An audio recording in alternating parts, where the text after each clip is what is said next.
If you open Ocarina of Time Randomizer and go to the detailed logic, you can add tricks to the logic. Anything in logic might be required to progress, and anything not added will not be necessary.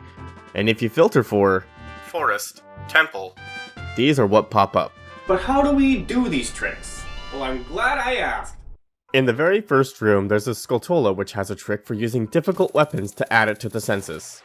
While you can usually obtain it with Hookshot, bow, or bombs as an adult, or even slingshot, boomerang, or bombchus as a child, this trick requires that you know how to get it with none of these. As either age, you can climb up to right under it. Adult Link will have his left arm up, and Child Link will have his right arm up. Press A to let go, then immediately use a sword or stick. As Child, there's a very precise bomb throw you can do. I like to set it up this way. Quick note, holding target and pressing A with a neutral joystick is called a dry roll, and it changes depending on Link's last action before the dry roll. So get to this corner, and climb the vines and let go. Backflip, dry roll, and let go of target during the dry roll. Your angle should work to line yourself up between these two corners. You'll still need some precise timing. If done right, the explosion will have the Skulltula meeting its maker. If you're insane enough to have freestanding hearts and rupees shuffled, you'll want to know how to get these freestanding hearts as Child using the Boomerang in the West Courtyard. For the first heart, we're going to target this pillar like so. Backflip, turn 90 degrees right, aim as high as you can with the Boomerang, release and side hop to the left. The Boomerang will grab the heart on the way down. For the other heart, start targeting the same pillar and backflip once. Let go of target, retarget, and dry roll. We untarget and retarget so the dry roll doesn't move us sideways. Turn 90 degrees right, hold Boomerang and aim as high as you can. Let loose and backflip.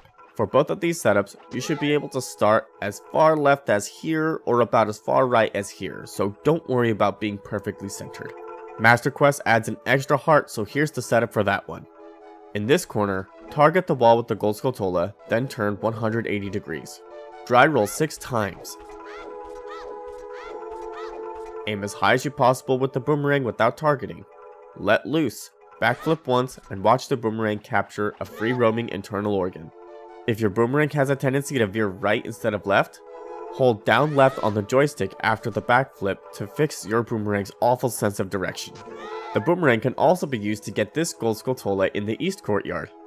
Target this wall, turn away from the water, and side hop right 4 times. Walk slowly backwards until Link falls. After he's surfaced, hold up for just a second so Link climbs out. Link should be aligned with the grass texture, roughly as shown.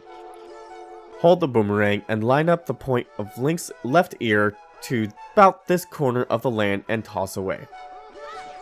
This will hit the gold Skulltula, but you'll need to aim a bit higher to grab the token. Next is getting on these vines with Hookshot. Of course it's easy with Longshot. With Hookshot, start in the corner and side hop twice to the right, followed by a dry roll. Backflip, untarget, retarget, and dry roll again. Now you can aim high, hook the vines, and grab them. This allows you to press the switch to drain the Forest Temple well, giving you access to the chest inside. We can reach that Skulltula from earlier using hover boots.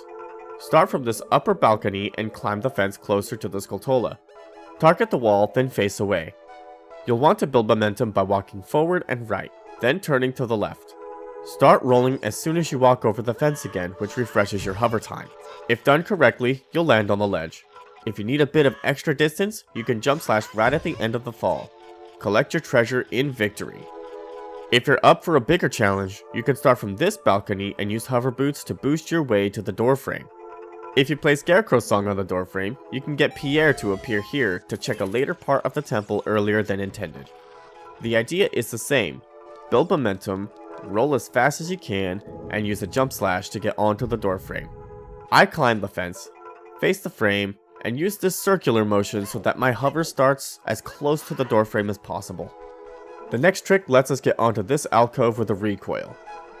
Come up to where you see this eye switch, turn around, backwalk along this wall opposite the safety rail so Link grabs the ledge in the corner. Climb up, enter first person, and center the middle rail on the screen. Dry roll once and turn 180 degrees. Slash your sword, jump slash, and let Link stand up straight. Jump slash again and hold down. Enjoy the unintended access to the West Courtyard and this room with a floor master that guards a chest. In Master Quest, a hookshot or longshot gets us through this well without draining it. Easy with longshot, but the trick here is to do it with hookshot. I like to start about right here. I slash my sword and hold shield so that Link can get as close as possible to the edge without falling off. Hookshot the vines nice and low and as close to the right as possible. Once you're hooked, hold up right. It's possible in both versions, but only possibly required in Master Quest. And luckily, it's only precise if you don't have longshot. Master Quest also lets you skip the block puzzle room with a Bombchu. Simply turn left upon entering and send the Bombchu straight up the center of the wall. Unfortunately, you still need either hookshot or longshot to get through the room without moving any blocks. Master Quest also lets you hit this twisted hallway switch with a jump slash. If you have hover boots, start from this shortcut block to hover over to the blocks covering the switch.